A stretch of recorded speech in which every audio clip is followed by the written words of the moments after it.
My name's Andy, and this is the most magical podcast on earth. When I'm not on holiday at Walt Disney World, I'm planning a holiday to Disney. And when I'm not planning a holiday to Disney, I'm talking about Disney with other UK fans like me who make the trip to Orlando and their House of the Mouse. So if you too just love Frozen so much you can't let it go, then this is the podcast for you. Or maybe the Disney novice, the fan who's currently thinking about or planning your first trip to Walt Disney World and you don't know the difference between Pluto and Goofy. Well, this really is the podcast for you. Every week, I'll be chatting to other Disney superfans from around the UK to share their memories of magical times. And this week, Leo has just got back from Orlando. And the second she walked off that ride, she said that is the best ride she's ever been on. More with Leo's experiences on this week's podcast, as well as answering your Walt Disney World questions, getting the latest news from the parks, and everything you need to know if you're about to head over to Orlando. Make sure you keep in touch. Facebook, Twitter, and Instagram, we are at PodMagical. This is the most magical podcast on earth as part of the Secret Recordings Network. Don't forget you can send your questions over Facebook, Twitter, Instagram. We answer your questions every week. Naomi wants to know what it is like trying to get fast passes 30 days out. Not staying on a Walt Disney World resort, so I haven't got the 60-day window, only got the 30-day window. Shall I manage my expectations here? What am I likely to get, not likely to get? Is it like getting Glastonbury tickets but less stressy?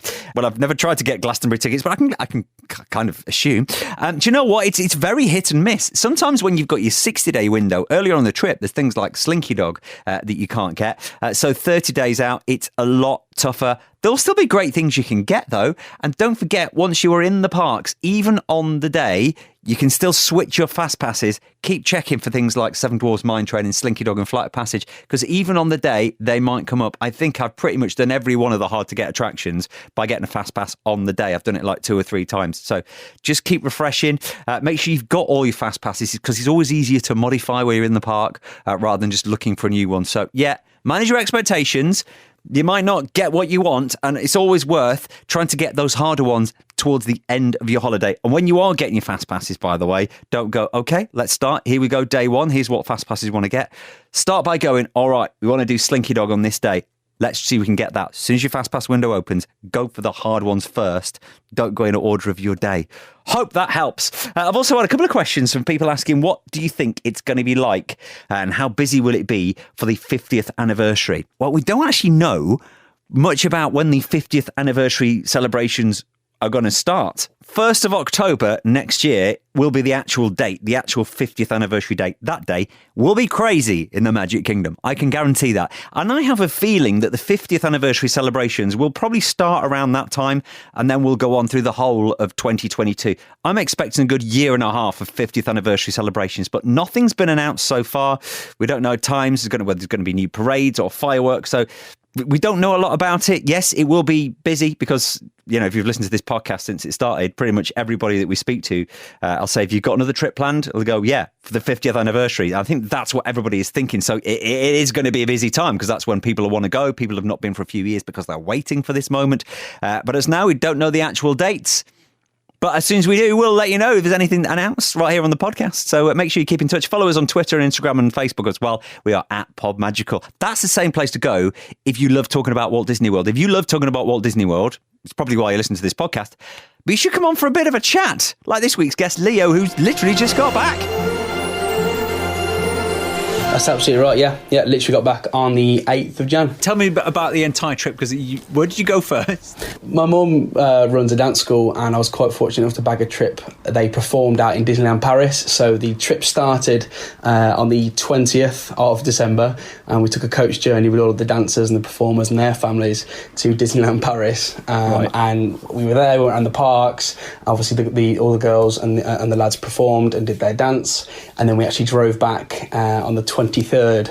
So the window between us getting back home and then ready for our flight on Christmas Eve on the 24th was quite short, and there was a couple of moments when the traffic was bad that we were a bit hesitant of actually making our flight on the 24th. But we made it. You flew out to Florida on Christmas Eve? Yeah, we flew early morning on Christmas Eve it was. So Christmas at Walt Disney World, what's it like? Fantastic. So we've been, I think this was our 8th trip. I'm 21, and I think, this was my 8th trip with the family. And we've only ever done one trip where we didn't go at Christmas. So for me, I'm a little bit biased towards Christmas time. Also really lucky of being able to go at Christmas time. I think for me personally, having done that one experience in 2016 when we didn't go at Christmas, I do prefer it. I think the atmosphere, especially if you can get there for Christmas Day as well, it's just unlike anything I've seen.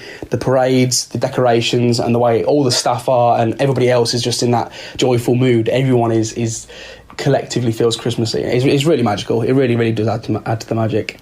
So how did you spend Christmas Day then? It's got to be Magic Kingdom. Obviously, that was our first day of the trip as well. Staying on English time, we were up at stupid o'clock in the morning. Yeah, like 5 o'clock. Yeah, literally, we were like the first people in the line. I think we were in the first 30 or 40 people into the park. Right. And did it open at like 6 o'clock on Christmas Day? It opened at 6 o'clock, and then they started letting people in at about 10 to 6 that morning, just because of, I'm assuming they were projecting for numbers that were going to be coming in that day. Yeah. The buses didn't start till a little bit later, because we were up and ready. We actually took an Uber, which was a bit of a lifesaver. We usually get a car, but we calculated that using Uber and Lyft was much, much cheaper this time than actually getting transport. So Uber to Magic Kingdom, and then spent the day in Magic Kingdom, obviously getting a pastry at the bakery on Main Street for breakfast. May or may not have gone to Gaston's a little bit a time after that as well, but yeah, it's Disney and Christmas. You have as much sugar as you want. Exactly. So as it was sugar as you can. Yeah, so it was just Magic Kingdom really. Obviously all the smaller rides, things like Small World, Peter Pan, Winnie the Pooh, and of course Seven Dwarfs Mine Train about 6 times, because that's one of our most favourite. On Christmas Day? I think it's more like 4 times, but it was brilliant. It's one of our favourite rides as a family, especially the edited video that you get sent afterwards on the photo pass. Yeah. It's just brilliant. We absolutely love it.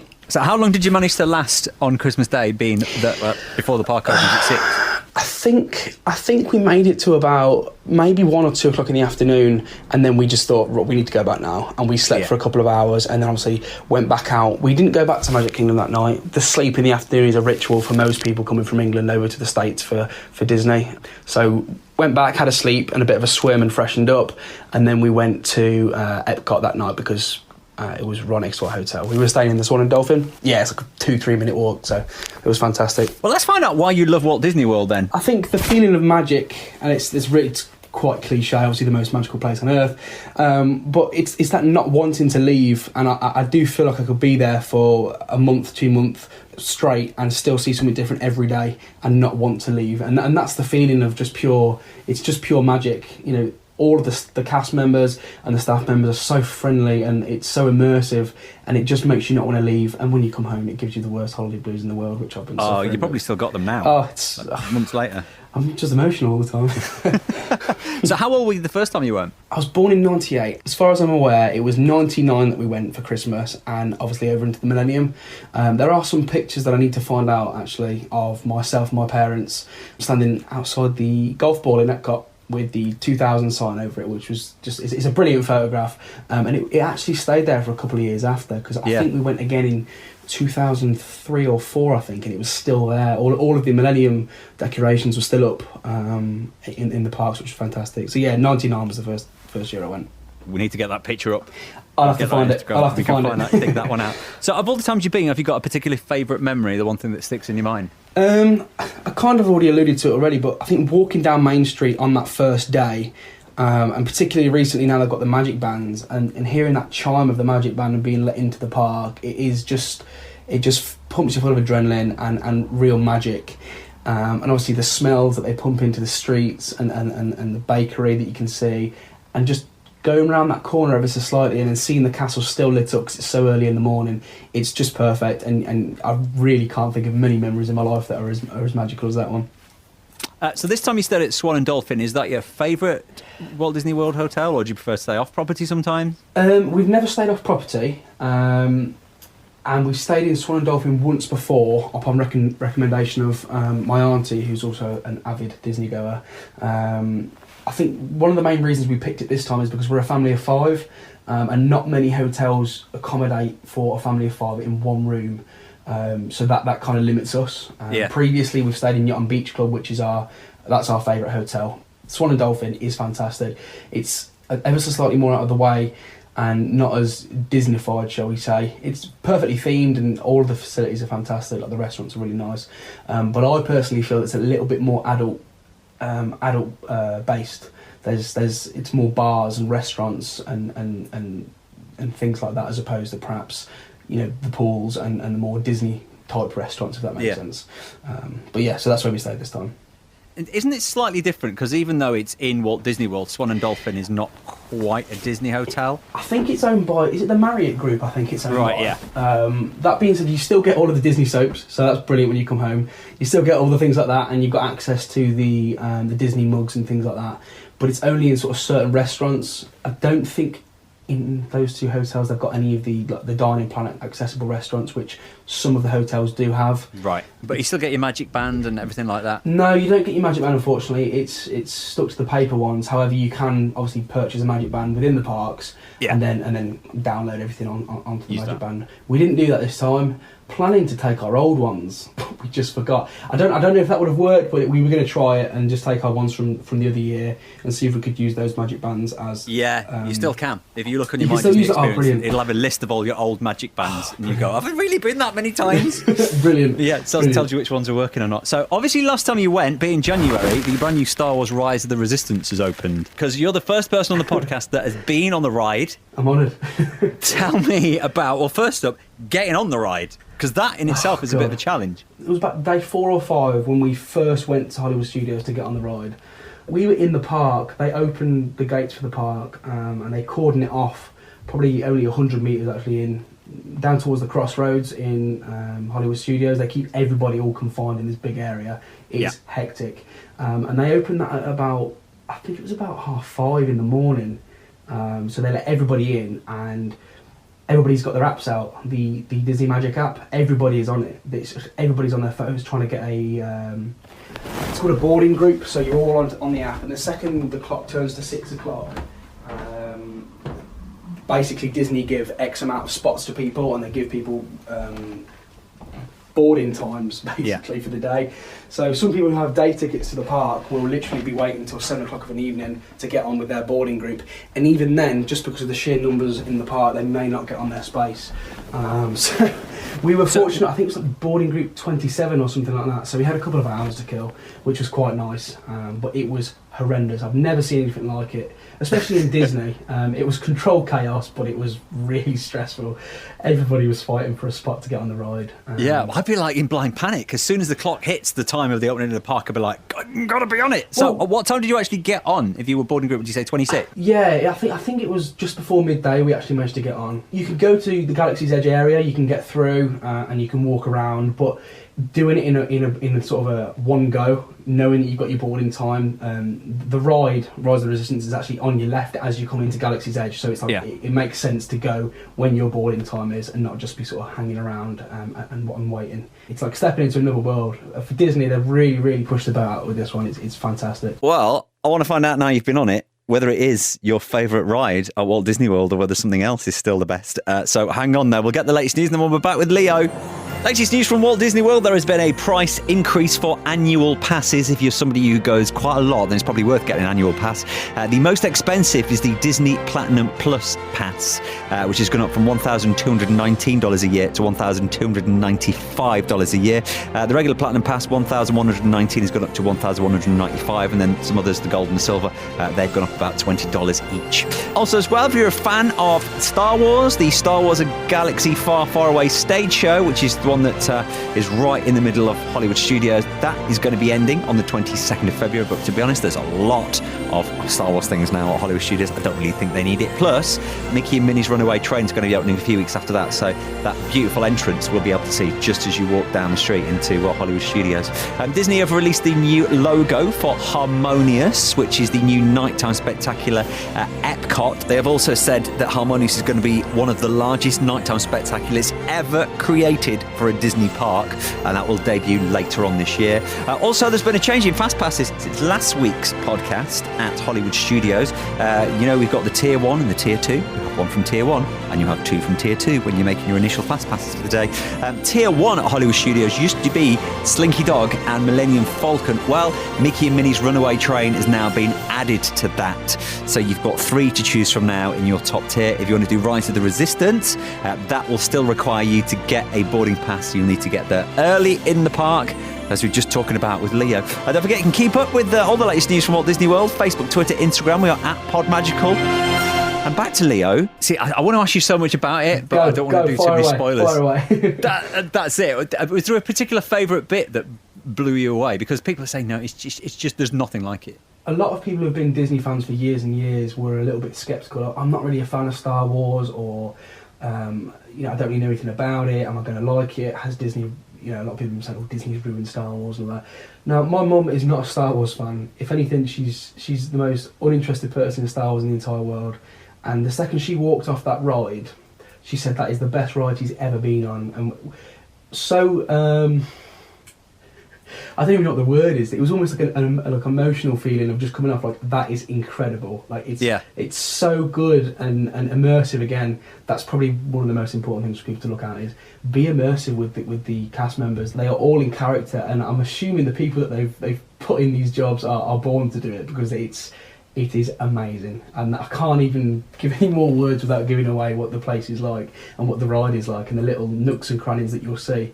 But because it takes on a story, doesn't it? There's different parts to it. A lot of the rides now, like things like Haunted Mansion, have got interactive queues. This is an interactive queue on steroids. There's so many pieces to the ride before you even get on the ride. Obviously, you get in the queue, but you don't feel like you're waiting, because there's so much to be looking at and so much is going on.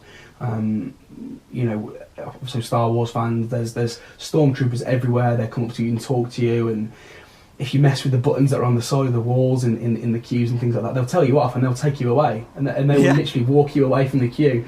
My little brother was messing, and they said, look, we're going to take this guy to quarantine and question him, and then we were reunited with him about 5 minutes later after they'd taken him off. Almost felt real. So then when they called your boarding group and you went to the attraction, how long was it from you getting in the start of the queue to actually being on the ride? You get your boarding group, and everybody's you scan your magic band or your tickets to get on, and between there and coming off the ride, it's about a 45 minute.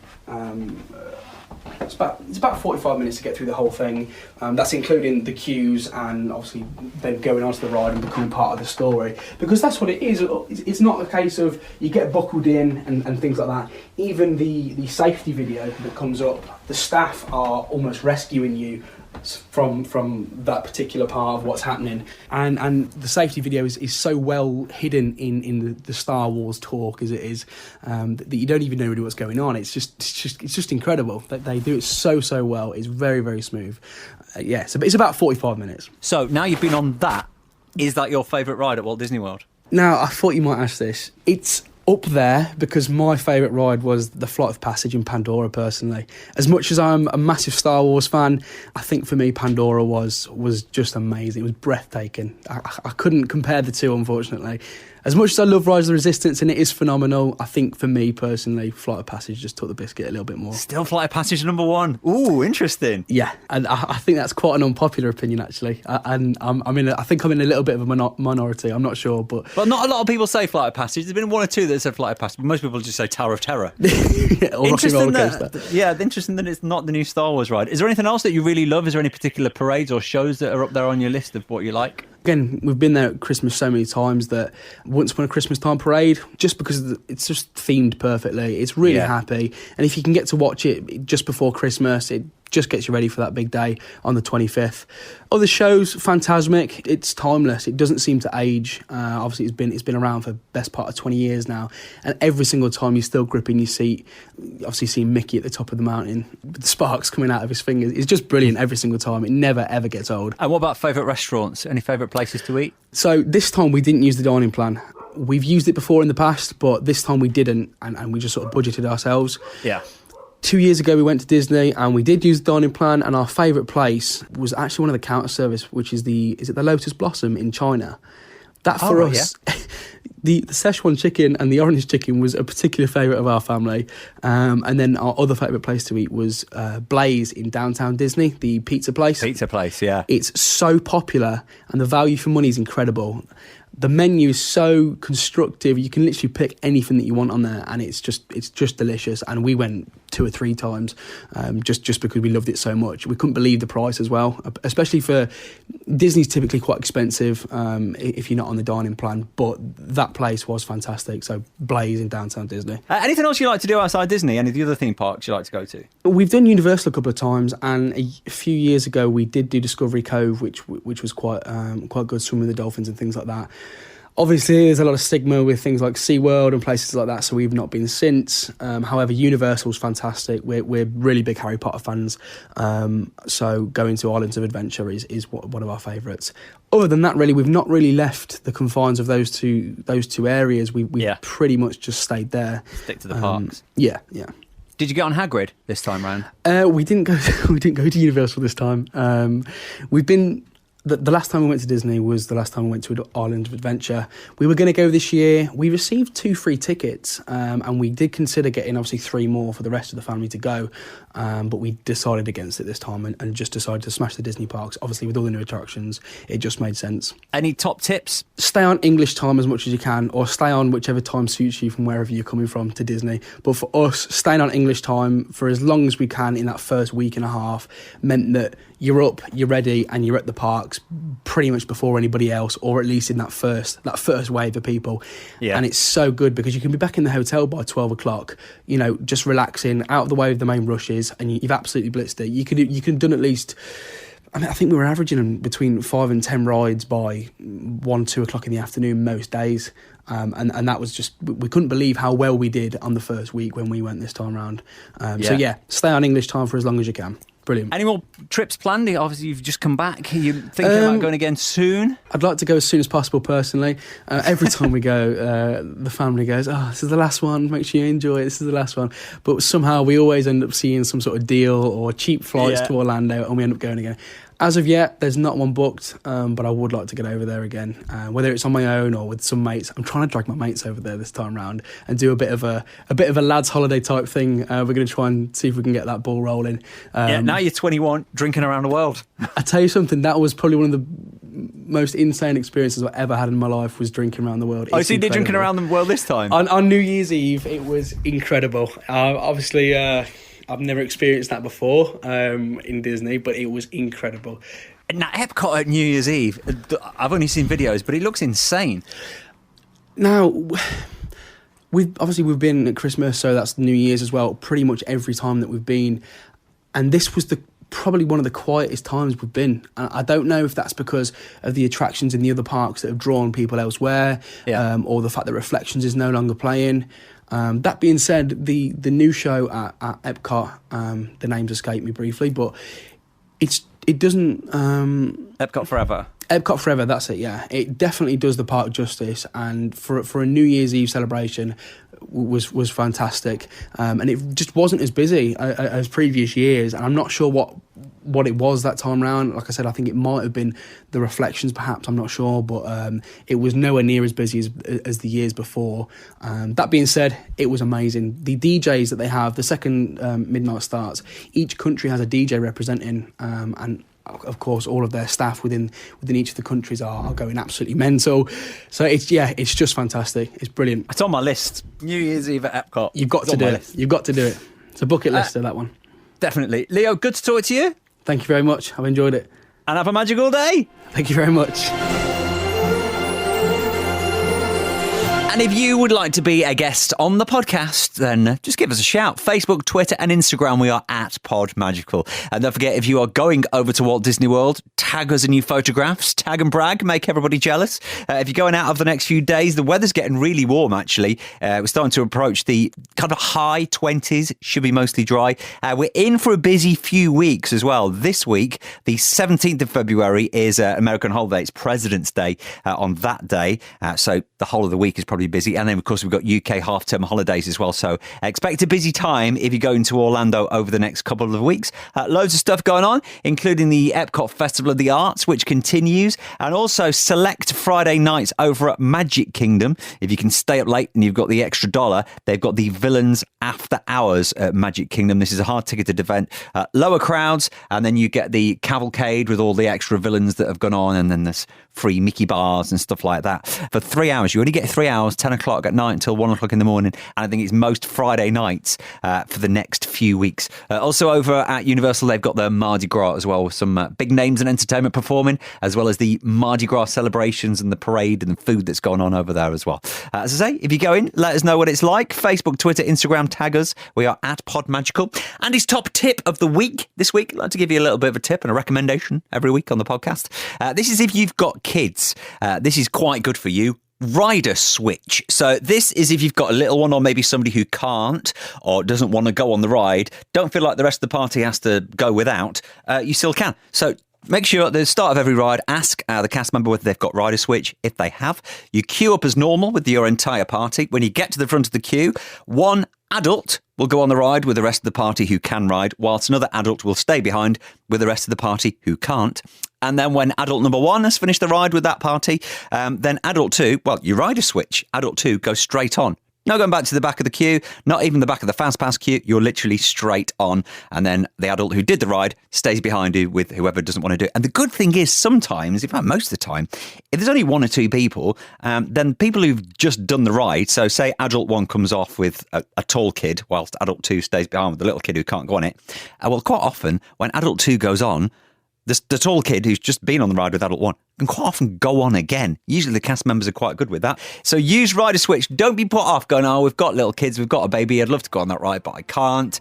You can't go on together, but you can rider switch so somebody can stay behind and look after the kids. It's like a little room they've got on the side, and then as soon as you've done the ride, the other one is straight on. If you've got any top tips of your own, let me know. Don't forget, we've got regular podcasts coming out every Friday, so make sure you hit that subscribe button if you're listening on Apple Podcasts or Spotify.